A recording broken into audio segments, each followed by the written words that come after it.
नमस्कार, आप देख रहे हैं ग्रेटर जम्मू और मैं हूं आपके साथ नीतू सिंह। 14 अप्रैल 2025 को तवी रिवर फ्रंट के साथ साथ उपासना जो है वहां पर सूर्यपुत्री उपासना की गई। लोग उससे काफ़ी ज़्यादा खुश थे क्योंकि लंबे समय से इंतज़ार था कि कब पहला चरण जो है तवी रिवर फ्रंट का वो शुरू होगा। ऐसे में जम्मू कश्मीर के उपराज्यपाल मनोज सिन्हा के द्वारा वहाँ पर जो है सूर्यपुत्री उपासना की गई। वहीं यहाँ पर आप हमारे साथ आज देख सकते हैं सूर्यपुत्री उपासना समिति के कुछ लोग जो है यहाँ पर मौजूद हैं, बातचीत करते हैं।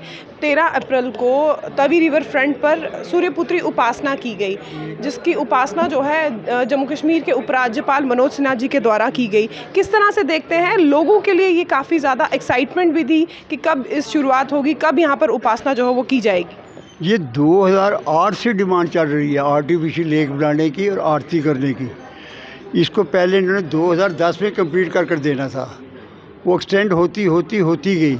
अब इन गवर्नमेंट जो आई है इन्होंने थोड़ी सी इसमें चेंज लाई। बैंक्स जो है ये चेंज की है। पहले सिर्फ वही प्रोजेक्ट था कि रिवर वही बढ़ेगी, आर्टिफिशियल लेक ही बढ़ेगी, लेकिन अब इन्होंने बैंक्स भी डेवलप किए सारे समृद्धि रिवर के तट पर।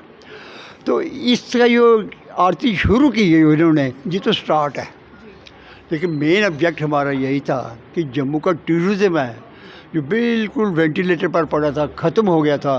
ख़ासकर जब ट्रेन आपकी काड़ा पहुंच गई है, उसके बाद श्रीनगर पहुंच रही है, जो कसर रह गई वो पूरी हो जानी है। कुछ प्रोजेक्ट हमें ऐसे चाहिए जो को इसको सर्वाइव रखें टूरिज़्म को।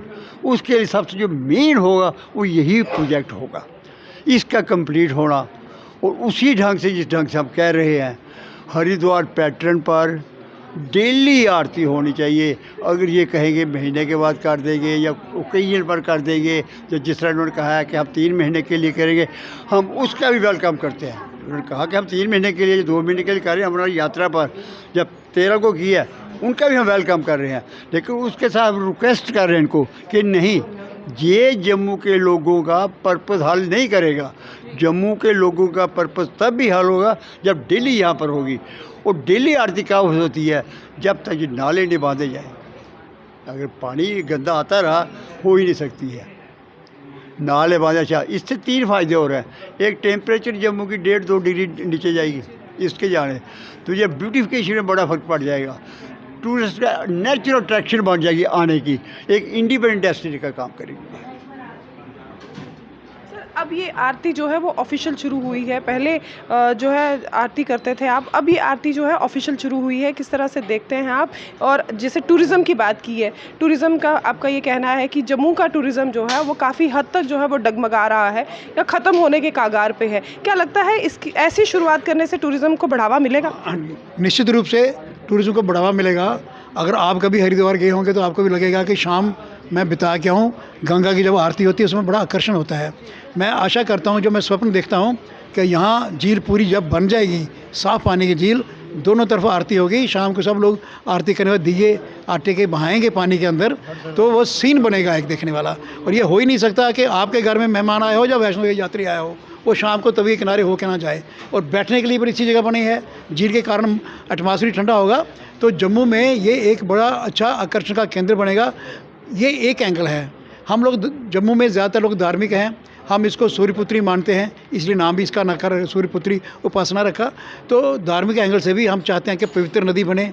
इसके आगे पीछे जो आरतियाँ होती थी, जो यज्ञ होते थे, सब दोबारा हो, प्रेस्टीन ग्लोरी जो इसकी है वो रिवाइव हो जाए, उसके लिए हम कोशिश कर रहे हैं। तभी जो है रिजुविनेट हो जाए। और सब कुछ डिपेंड करता है झील के ऊपर। झील जितनी सुंदर बनेगी, हमारा टूरिज़्म, हमारी इकॉनमी बूस्ट होगी, हम बड़े से बड़े प्रोजेक्ट और भी ले सकते हैं। 2008 से ये प्रोजेक्ट जो है वो लाया गया है, लेकिन अभी भी ये प्रोजेक्ट जो है बड़ी धीमी गति से चल रहा है। क्या लगता है आने वाले समय में, जिस तरह से इस समय एडमिनिस्ट्रेशन क्लेम कर रही है कि जल्द से जल्द जो है तवी रिवर फ्रंट को बनाया जाएगा, उसके दूसरे भाग की भी जो इससे कमाई होगी उसके दूसरे भाग की भी शुरुआत हो जाएगी, क्या लगता है कि 2008 से लेकर अब 2025 आ चुका है, तो आने वाले समय में ये प्रोजेक्ट तेज़ी से काम कर पाएगा? बिल्कुल तेज़ी से काम कर पाएगा। ये 2008 का भारत नहीं है, ये मोदी जी का भारत है। इसमें काम सारे टाइम बाउंड एक्शन से हुए हैं। आपने देखा है जम्मू का नक्शा बदल गया है, जम्मू 2008 वाला नहीं रहा है। और ये जम्मू जो है ये पूरे मतलब दिल्ली पैटर्न पे आप देख रहे हैं कि हमारे फ्लाईओवर बन रहे हैं। विकास का काम बड़ी गति से हुआ है, इसमें कोई शक नहीं है। ऑनरेबल एलजी साहब जो आए हैं, ये स्पेशल इसीलिए भेजे गए हैं कि जम्मू में बड़ा वैक्यूम था, टूरिज़्म लाने के लिए उन्होंने काफ़ी काम किया है और ये काम भी अच्छा किया उन्होंने जो तवी की आरती शुरू की है। इसका हम वेलकम करते हैं, हमारी उपासना समिति वेलकम करती है ऑनरेबल एसजी का। हम चाहते हैं कि ऐसा काम उनके हाथों से हो रहा है और ये मुझे पूरी उम्मीद है कि वो तेज़ी से काम होगा। 2008 वाली बात नहीं रहेगी, जैसे हमारे इंद्रजीत जी ने बोला है, इनका प्रयास था 2008 में, इन्होंने कोशिश की, इनके प्रयास ने फल लाया है। आज एलजी साहब भी भगवान की दया से यहाँ पे हैं और हमारी एडमिनिस्ट्रेशन भी हमारे साथ है और पूरा काम अच्छी तरह से होगा, पूरी उम्मीद है मुझे। तो जैसे आपने देखा, सूर्यपुत्री उपासना समिति के द्वारा ये डिमांड रखी गई है कि जो सूर्यपुत्री पर उपासना हुई है उसे अब जो है डे टू डे लाइफ में जोड़ना चाहिए, ताकि लोग इससे ज़्यादा जुड़े और टूरिज़्म जो है वो फ्लॉरिश हो। किस तरह से देखते हैं आप, हमें कमेंट सेक्शन में अपनी राय ज़रूर बताइएगा। तब तक के लिए मुझे दीजिए इजाज़त। वीडियो जर्नलिस्ट अजय साडू के साथ मैं नीतू सिंह, ग्रेटर जम्मू के लिए। धन्यवाद।